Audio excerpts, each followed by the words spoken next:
Selanjutnya, masuklah kami pada acara inti pelatihan peningkatan kapasitas perangkat Desa Tanjung, Kecamatan Sarongki, Kabupaten Sumeneb. Selanjutnya, materi yang akan disampaikan kepada narasumber Bapak Ilyas dan rekannya selaku pendamping kabupaten yang akan menyampaikan materi pada pelatihan pagi hari ini. Waktu dan tempat dipersilakan. Baik, Assalamualaikum warahmatullahi wabarakatuh. Yang terhormat Ibu Kepala Desa Tanjung, baru kali ini saya bisa hadir di Balai Desa Tanjung. Tapi kalau mengenai masalah profil informasi tentang Desa Tanjung sejak jadi pendamping di kabupaten, ya saya tahu dan selalu update begitu ya.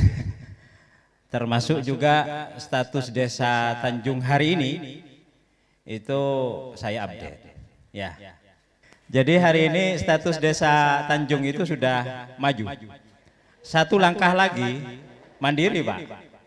Nanti kita coba lihat kira-kira apa yang bisa dilakukan tahun 2024 sehingga bisa mendorong Desa Tanjung ini dari maju menjadi mandiri. Karena kan sejatinya kayak IDM yang di update setiap tahun itu sebenarnya ingin menutupi kira-kira skor mana yang masih rendah, skor mana yang masih nol misalnya, skor mana yang masih 1. Lah itu yang perlu ditingkatkan ke depan, kan begitu ya. Yang saya hormati dari pihak kepolisian, Babin Kamtipmas ya istilahnya ya Pak ya, kalau dari kepolisian. Kalau yang dari TNI itu Babinsa, hari ini belum berkesempatan hadir. Yang saya hormati kolega saya, mana Pak Patwari, beliaunya juga sebagai TAPM, tenaga ahli pemberdayaan masyarakat yang ada di kabupaten, istilahnya. Kalau istilah gampangnya itu pendamping kabupaten lah begitu, pendamping desa kabupaten. Kalau yang di kecamatan itu istilahnya kan pendamping desa. Lalu di bawahnya lagi yang langsung mendampingi desa 24 jam ya Mas Rudi ya.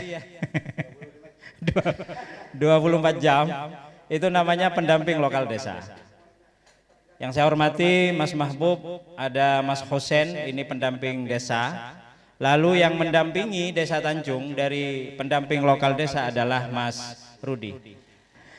Yang saya hormati teman-teman perangkat, yang saya hormati juga ada pengurus BUMDes. Ada ya? Ya, pengurus BUMDes. Alhamdulillah pada kesempatan ini saya diberi kesempatan untuk bisa bertemu dengan Bapak, Ibu, Mas sekalian dalam konteks peningkatan kapasitas perangkat Desa Tanjung di tahun 2023. Mudah-mudahan acara ini bisa memberikan manfaat, memberikan dampak, memberikan perubahan pada arah perbaikan yang ada di Desa Tanjung. Harapannya begitu. Karena paling tidak memang kalau berbicara mengenai pelatihan, peningkatan kapasitas, itu biasanya ada 3 tujuan yang diinginkan, yang ingin dicapai. Satu itu ada peningkatan dari sisi pengetahuan. Istilahnya mahasiswa UTM ya itu ya, knowledge. Jadi peningkatan pengetahuan dari perangkat desa. Dari yang awalnya tidak tahu menjadi tahu, kan begitu ya. Kalau setelah pelatihan ternyata masih tetap saja tidak tahu, itu namanya acara ini gagal. Betul kan ya? Acara ini gagal. Kalau setelah pelatihan ternyata tidak ada perubahan pengetahuan. Yang biasanya yang disebutkan oleh Pak Camat tadi misalnya apa tugas sekdes, apa sudah termasuk tugas-tugas kaur, apa termasuk tugas-tugas kasih misalnya ya. Sebelum pelatihan tidak tahu misalnya ya. Dan setelah pelatihan harus tahu. Kalau masih tetap tidak tahu, pelatihan gagal. Dan itu kerugian besar bagi apa ya? Bagi negara kalau saya boleh bilang gitu. Karena apa? Karena pembiayaan kegiatan pelatihan ini kan bersumber dari anggaran dana desa yang ditransfer oleh pemerintah pusat kepada pemerintah desa, kan begitu ya. Jadi itu kerugian luar biasa. Kerugian waktu, kerugian biaya, dan kerugian yang lain. Lalu yang kedua, selain ada perubahan dari sisi pengetahuan, yang diharapkan juga adalah dari sisi skill, ada peningkatan dari sisi keterampilan. Dari yang sebelumnya tidak bisa surat menyurat, pada akhirnya bisa tahu surat menyurat, kan begitu. Dari yang awalnya tidak bisa mengantar surat, ternyata setelah pelatihan dia menjadi rajin mengantarkan surat misalnya ya. Atau sebelum pelatihan ternyata dia jarang masuk ke balai desa misalnya, setelah pelatihan ternyata dia sudah rajin masuk balai desa. Mestinya masuknya jam 8, ini mengawali jam 7 sudah ada di balai desa misalnya. Setelah pelatihan. Itu artinya apa? Pelatihan memberikan perubahan. Perubahan ke arah yang lebih baik, maksud saya. Perubahan ke arah yang positif. Biasanya yang hanya duduk manis di meja misalnya ya. Setelah ada pelatihan ternyata dia langsung gitu loh. Sesuai dengan tupoksinya tentunya ya, Bapak Ibu sekalian dan Mas sekalian. Lalu yang ketiga, ada perubahan attitude atau sikap. Jadi ada 3 hal yang ingin dicapai dalam pelatihan peningkatan kapasitas perangkat desa itu tadi. Perubahan pengetahuan, perubahan skill, dan perubahan sikap. Kalau ini ternyata dilihat oleh Bukalebun nantinya besok 2 hari ada perubahan, oh berarti tahun depan peningkatan kapasitas bisa dianggarkan kembali, kan begitu. Dan pematerinya tidak harus TA, boleh mengundang dari siapa saja. Silahkan, asalkan itu tujuannya adalah untuk peningkatan kapasitas perangkat desa. Jadi tidak harus dari pendamping kabupaten, tapi dari pihak-pihak lain pun juga boleh, asalkan dia memiliki kompetensi, kan begitu Bapak Ibu sekalian dan Mas-mas sekalian. Untuk menguji bahwa Bapak Ibu serius mengikuti pelatihan ini, tentu dibutuhkan semangat ya. Ya. Semangat tidak? Semangat tidak? Semangat ya. Oke, coba saya ingin tahu. Tadi Pak Camat sudah menyebutkan ada kepala desa. Kepala desa itu ini jabatan dan kewenangannya luar biasa ya, Bapak Ibu sekalian. Dan dia dipilih oleh masyarakat langsung. Ya. Ibu kepala desa yang di depan ini dipilih oleh masyarakat langsung, betul tidak? Iya. Makanya dia diberi kewenangan yang luar biasa berdasarkan ketentuan perundang-undangan gitu ya. Lalu dalam menjalankan tugas sebagai kepala desa itu dibantu oleh sekretariat desa. Sekretariat desa ini ada yang namanya Pak Sekdes atau Ibu Sekdes. Mana Sekdesnya? Oh ini mudah sekali ya. Luar biasa ini. Paling muda ya? Sekecamatan Saronggi maksudnya? Sekabupaten? Ini Sekdes paling muda sedunia. Ini pengakuan sendiri. Iya, paling muda sedunia. Oh, ini Sekdesnya muda. Jadi ada harapan Tanjung ke depan itu akan lebih baik. Kalau yang muda, karena yang muda itu pasti energik, pasti ada keinginan yang luar biasa, pasti ingin ada perubahan dan lain sebagainya. Masih banyak hal-hal yang bisa disumbangkan pemikirannya dan tenaganya gitu ya. Beda kalau sudah umur 55. Karena batas akhirnya kan berapa kalau perangkat itu? 60. Dan saya lihat di sini tidak ada yang mencapai 60. Karena kalau ada yang mencapai 60 ya mestinya tidak duduk di sini kan begitu. Sudah tidak jadi perangkat lagi, sudah tidak bisa jadi kepala dusun lagi karena maksimal umur 60. Kaur ada 3. Coba yang ngacung tangan yang kaur-kaur itu. Mana? Kaur. Kaur apa Mas? Kaur apa Mas? Kaur apa Mas? Keuangan. Wah, luar biasa ini. Berhasil berarti ini Bu Kepala Desa apa ya, mentransfer pengalamannya kepada perangkat desa ini. Jujur Pak ya, dari beberapa pelatihan yang saya ikuti, ketika saya tanya begitu, coba yang kaur itu masih saling nolah-noleh Pak, serius. Saya kaur apa kasih ya? Saya langsung tanya, Pak, kok masih nolah-noleh? Saya tidak tahu Pak, jabatan saya itu sebagai apa. Loh terus selama ini kan dapat SK dari kepala desa. Iya Pak, setelah saya mendapat SK dari kepala desa, itu langsung saya masukkan ke bank untuk ambil kredit. Jadi belum sempat baca posisinya apa, tugasnya apa, semuanya kan ada di SK. Lah itu tidak dibaca Pak. Makanya ketika saya tanya mana kaur, mana kasih, itu masih noleh antar teman itu. Jadi tidak tahu posisinya apa kaur apa kasih gitu ya. Kalau jabatannya saja tidak tahu, apalagi tugas-tugasnya. Logika sederhananya begitu. Logika sederhananya. Kalau kasih apa Mas? Kasih apa Pak? Kesra, kasih apa? Kesra layanan, pelayanan, terus satunya kesejahteraan. Kesejahteraan ya. Kesra itu saya ingat susunan kementerian gitu. Kesejahteraan. Iya, kesejahteraan rakyat. Bapak Ibu yang saya hormati, ini luar biasa bagi saya karena Bapak Ibu sekalian mengerti posisinya sebagai apa. Lalu bukan hanya mengerti posisinya sebagai apa, tapi saya yakin posisi Bapak Ibu sekalian sebagai kaur, sebagai kasih, strukturnya seperti apa, lalu tugas-tugasnya seperti apa, saya yakin Bapak Ibu tahu. Ya kan ya? Kalau yang kepala dusun, kewilayahan, ada 4 dusun ya di sini ya? Ada 4 dusun ya? Ada 4 dusun. Ini yang ibu-ibu ini sebagai apa? Operator. Operator apa? SED. Operator apa? Siskudes. Satu lagi operator? Oh itu. Operator apa Pak?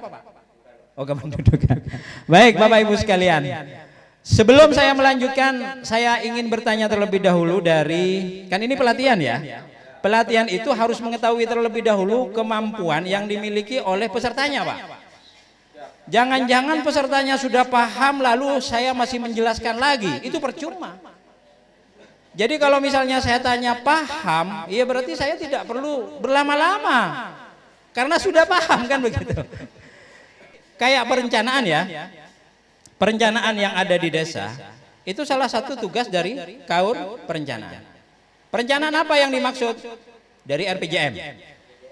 Lalu nanti ada RKP. Lalu nanti ada APBDes, kan begitu? Semua itu di bawah apa ya, tanggung jawab kaur perencanaan. Dan kaur perencanaan itu adalah staf dari Sekdes. Ya, ya kan? Ya, jadi itu nanti ketika melaksanakan kegiatan yang berkaitan dengan tugas kaur perencanaan, maka pelaporannya sebelum kepada Ibu Kalebun itu melalui Sekdes terlebih dahulu. Karena membantu tugasnya Sekdes di kesekretariatan desa. Bapak Ibu yang saya hormati, ini sungguh luar biasa karena Bapak Ibu sekalian mengerti posisi lalu mengerti tugas-tugasnya. Dan saya ingin menguatkan apa yang sudah dipahami oleh Bapak Ibu sekalian, utamanya dari sisi perencanaan. Karena saya oleh Mas Mahbub ini ditugasi untuk menyampaikan dari sisi perencanaannya. Saya kalau ditugasi Mas Mahbub tidak bisa menolak. Harus berangkat. Bapak Ibu sekalian, berbicara tentang perencanaan, ini ya, perencanaan pembangunan desa. Ini ada 2 slide di sini, nanti selang-seling slide-nya itu. Sama-sama dibuka, enggak apa-apa. Ini perencanaan. Jadi kalau berbicara perencanaan itu ada yang namanya RPJM. RPJM itu, lanjut Mas, buka Mas. Dilanjut ya. Perencanaan pembangunan desa, saya pikir ini sudah dipahami semua. Proses, tahapan kegiatan, lalu dilanjut. Ini prinsip-prinsip dalam pembangunan dan pemberdayaan masyarakat, saya kira dari berkeadilan sampai berbasis sumber daya desa itu sudah dipahami oleh Bapak Ibu sekalian, gitu ya. Nanti materi ini boleh dikopi dan boleh dibaca di balai, di rumah, gitu ya. Sambil santai-santai. Dilanjut, Mas. Nah ini Bapak Ibu sekalian, tahapan pembangunan di desa itu paling tidak berdasarkan regulasi yang ada, karena regulasi yang dipakai sekarang adalah Permendes 21 ya. Kalau sebelumnya memakai regulasinya Permendagri 114, sekarang memakai Permendes 21. Baik di Permendagri 114 maupun di Permendes 21, tahapannya ada 4 ini Pak, Bapak Ibu sekalian. Ada perencanaan, ada pelaksanaan, ada pengawasan, dan yang terakhir ada pertanggungjawaban. Ini adalah siklus tahunan. Siklus tahunan, Pak. Jadi selama pemerintahan desa itu ada, maka tahapan-tahapan ini harus dilakukan dan tidak boleh meloncat-loncat. Jadi diawali dari sisi perencanaan misalnya ya. Nanti setelah menjadi APBDes maka itu ada di pelaksanaannya. Dan nanti ketika pelaksanaan berjalan ada yang namanya pengawasan sampai nanti ketika selesai APBDes di tahun 2023, maka pemerintah desa itu bertugas membuat yang namanya pertanggungjawaban. Dari sekian 4 tahapan ini, mana kira-kira tahapan yang paling penting? Sama-sama penting, Pak. Utamanya di perencanaan. Karena ada istilah ketika gagal di perencanaan itu sama halnya dengan merencanakan kegagalan. Paham ya? Begitu strategisnya perencanaan. Karena kalau sudah pelaksanaan itu tinggal melaksanakan apa yang sudah direncanakan. Jadi tinggal memastikan apakah perencanaan yang dilakukan oleh pemerintah desa itu sudah sesuai dengan regulasi atau tidak. Dan ini adalah siklus tahunan, kegiatan tahunan, dan bukan hal yang aneh-aneh lagi bagi pemerintah desa. Jadi misalnya RPJM. RPJM itu kan perencanaan kegiatan yang ada di pemerintah desa yang berlaku selama berapa? 6? Satu periode pemerintah. Ya, satu periode pemerintah desa. Satu periode kepala desa, 6 tahun. Bapak Ibu yang saya hormati, dari sisi perencanaan misalnya, lanjut Mas. Lah ini. Jadi ada RPJM itu 6 tahun ya, kecuali nanti ada perubahan. Setelah itu ada RKP, ini 1 tahun. Jadi RKP yang yang disusun oleh pemerintah desa itu nanti membreakdown, mengambil dari yang ada di RPJM.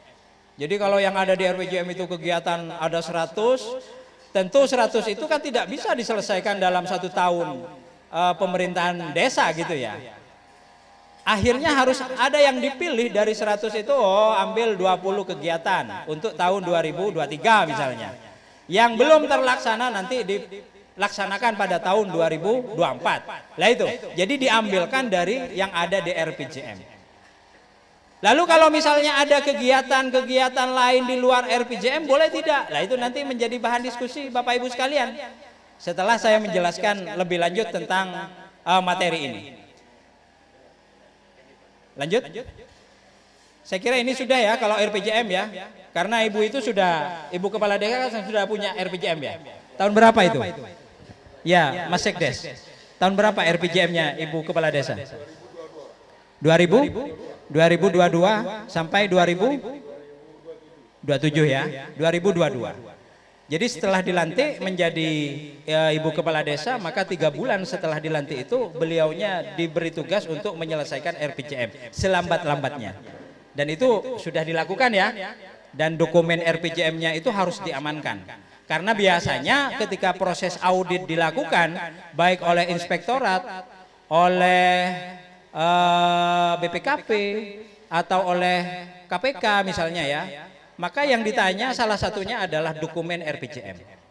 Di RKP ada, tapi ketika di RKP ada lalu dicek di RPJM-nya ada tidak kegiatan yang dimaksud. Nah misalnya begitu. Jadi harus ada koneksi antara RPJM dengan RKP yang berbasis tahunan tadi. Lanjut Mas. Sebelumnya. Lah ini. Jadi diawali misalnya dari musyawarah desa ya, di perencanaan pembangunan tahunan itu musyawarah desa diinisiasi oleh kepala desa. Tidak harus melalui Musdes. Kalau Musdes itu kan pelaksananya siapa? Bapak Ibu sekalian. BPD. Jadi ini musyawarah pembentukan tim RKP ya. Dan itu dilakukan oleh pemerintah desa, dalam hal ini kepala desa. Silakan melakukan musyawarah dan sepertinya tahun ini sudah memasuki tahun perencanaan RKP itu. Per Juni, ya Mas Mahbub ya. Jadi Juni itu sudah memasuki tahapan untuk tahun 2024. Jadi diawali dari pembentukan tim terlebih dahulu melalui musyawarah yang diinisiasi oleh Ibu Kepala Desa. Setelah itu pembentukan tim, penyusun RKP melalui SK gitu ya. Lalu setelah itu ada istilahnya pencermatan terhadap pagu indikatif dana desa. Kalau misalnya sampai batas akhir September akhir misalnya ya, belum ada pagu definitif dana desa, maka menggunakan pagu yang tahun sebelumnya. Itu berdasarkan ketentuan regulasi yang ada. Misalnya sekarang, pagu DD-nya berapa Mas Sekdes? 1,2 ya? 1,2 sekian misalnya ya?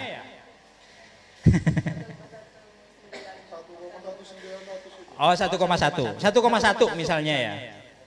Lah itu yang harus diperhatikan oleh tim penyusun RKP untuk tahun 2024. Sementara apakah itu? Sementara. Karena tim harus berjalan Pak. Sedangkan regulasi dari atas mengenai pagu definitif tahun 2024 kan masih belum keluar. Jadi sifatnya tim itu jangan menunggu itu. Tetap disusun dulu. Berdasarkan apa? Berdasarkan pagu DD tahun ini. Yang 1,1 itu. Nah begitu ya, memperhatikan itu. Lalu mencermati ulang RPJM Des. Lalu setelah itu penyusunan RKP desa dan daftar usulan RKP desa. Lah ini yang penting Bapak Ibu sekalian. Ketika tim menyusun ya, lalu nanti akan dimusrembang deskan tadi itu di tingkat desa, dimusrembang deskan. Ada kegiatan-kegiatan yang tidak bisa dilakukan oleh pemerintah desa karena itu bukan kewenangannya. Kalau itu bukan kewenangan dari pemerintah desa, maka itu yang dimasukkan dalam DURKP, daftar usulan rencana kerja pemerintah desa yang dikeataskan. Dikeataskan kemana maksudnya?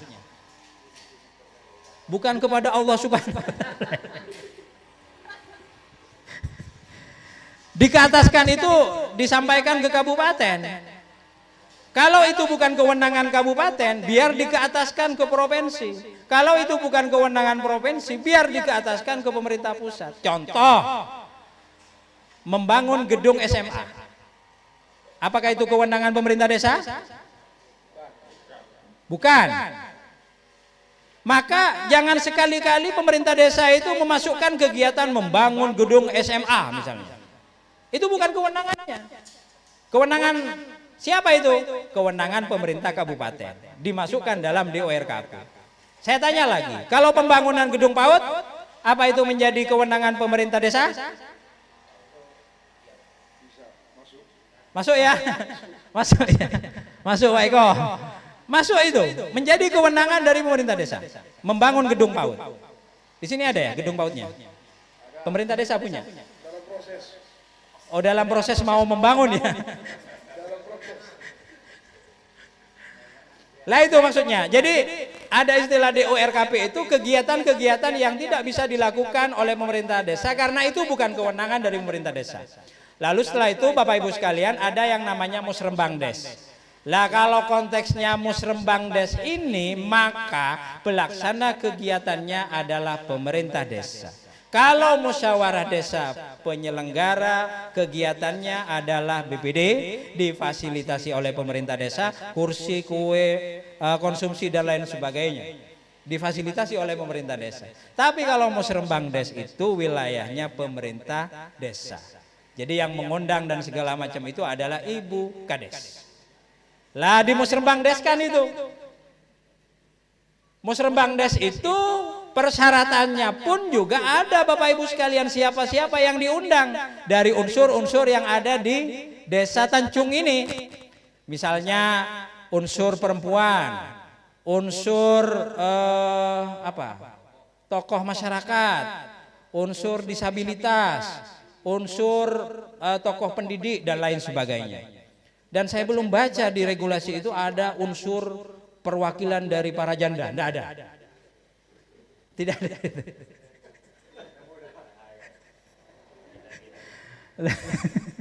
Karena kalau ikatannya ada, Pak. Ikatan para janda ada di Kabupaten Sumeneb, tapi itu tidak termasuk unsur yang perlu diundang ketika Musrembang Des. Tidak disebutkan. Diundang boleh, tidak diundang tidak apa-apa karena tidak disebutkan. Ya, tapi kalau sudah disebutkan di dalam regulasi unsur ini dan ini itu diundang, Pak. Karena kalau tidak diundang itu nanti ketika ada audit namanya cacat proses. Jadi di prosesnya itu ada sesuatu yang tidak sempurna, kira-kira begitu. Lalu setelah itu Bapak Ibu sekalian, setelah Musrembang Des dilakukan, maka ada Musdes. Jadi Musrembang Des di dalam 1 tahun anggaran itu sekali kegiatan. Ya, Pak Sekdes ya. 1 kali kegiatan. Kalau sebelumnya kan ada 2 ya. Ada Musrembang Desnya kabupaten, ada Musrembang Desnya desa sendiri. Lah sekarang digabung. Musrembang Desnya kabupaten sekarang sudah tidak ada lagi. Kami sudah bertemu dengan Bapeda. Jadi per tahun 2021 Musrembang Des kabupaten itu sudah tidak ada lagi. Jadi disatukan dengan Musrembang Desnya desa pada fase masa penyusunan RKP desa dari bulan Juni sampai bulan September. Nah, begitu Bapak Ibu sekalian. Setelah itu nanti musyawarah BPD untuk penetapan peraturan desa tentang RKP desa. Nah, ini yang kemudian akan dilanjutkan pada tahapan berikutnya, yaitu penetapan rancangan APBDes. Jadi kegiatan yang berlangsung hari ini Bapak Ibu sekalian adalah kegiatan-kegiatan yang ada di APBDes. Ada tidak kegiatan yang berlangsung hari ini tidak ada di APBDes? Ada tidak? Tidak ada. Jadi kalau APBDes-nya mengatakan kegiatan A, ya A kegiatannya. Karena saya menjumpai, tapi bukan di Sumeneb Pak ya, mohon maaf, bukan di Sumeneb. Itu ada desa, dokumen APBDes-nya ada, kegiatan di APBDes-nya sudah disebutkan A, B, C, D. Tapi ada kegiatan yang Z. Dan itu tidak ada di APBDes. Salah. Akan menjadi temuan. Temuannya nanti bisa pidana, bisa administratif. Kalau administratif berarti mengembalikan. Kalau pidana tidak cukup mengembalikan, tapi orangnya juga diangkut. Dan itu jangan sampai terjadi. Apalagi di desa Tanjung, yang ibu kepala desanya sangat muda dan perangkat-perangkat desanya juga sangat muda, pengurus BUMDesnya juga sangat muda-muda. Dan ini adalah harapan besar untuk Tanjung lebih maju. Bapak Ibu sekalian, perencanaan RKP itu harus berbasis data, bukan hanya kehendak dari ibu kepala desa, bukan keinginan dari ibu kepala desa, tapi berdasarkan data. Data yang ada hari ini itu ada 2 di desa, data IDM dengan data SDGs desa. Saya tanya, proses IDM-nya kalau desa Tanjung selesai, hari ini statusnya adalah maju. Data SDGs-nya sudah input 100% tidak? Iya Mas. Masih 60%. Lah itu. Jadi untuk perencanaan tahun 2024, selain nanti ada Permendes tentang prioritas penggunaan dana desa tahun 2024, pemerintah desa itu mengacu pada EDM, mengacu juga pada SDGs desa. Apa yang bisa kita lihat di IDM misalnya ya, di IDM itu ada rekomendasi-rekomendasi kegiatan yang bisa dilakukan oleh pemerintah desa tahun 2024 sehingga scoringnya terus mengalami peningkatan dan pada akhirnya desa ini menjadi desa mandiri. Pertanyaannya sekarang, Pak, kalau ini ada rekomendasi kegiatan, nanti masih ada Permendes tentang prioritas penggunaan dana desa, mana yang perlu kami prioritaskan Bapak Ibu sekalian? Kan begitu? Yang perlu diprioritaskan nanti dibawa ke Musdes, dibawa ke Musrembangdes. Mana yang paling mendesak untuk segera dilakukan dan dibutuhkan oleh masyarakat desa. Jadi itu Bapak Ibu sekalian yang bisa saya sampaikan terkait dengan perencanaan tahunan desa yang biasa dipahami RKP desa oleh Bapak Ibu sekalian. Dan alurnya sudah saya sampaikan, lalu mekanismenya juga sudah saya sampaikan, lalu acuan kerjanya seperti apa, SOP-nya sudah saya sampaikan juga, termasuk acuan data yang perlu dijadikan data awal itu apa saja sudah saya sampaikan tadi. RPJM, ada Permendes nanti, lalu diturunkan menjadi Perbub, lalu di sini juga ada yang namanya IDM dan SDGs desa. Saya kira begitu terkait dengan masalah RKP desa. Dan ketika RKP desa ini sudah ditetapkan, itu yang akan menjadi acuan untuk menyusun rancangan APBDes. Demikian dari saya, kurang dan lebihnya minta maaf. Saya akhiri, wallahul muwaffiq ila aqwamit thoriq. Wassalamualaikum warahmatullahi wabarakatuh.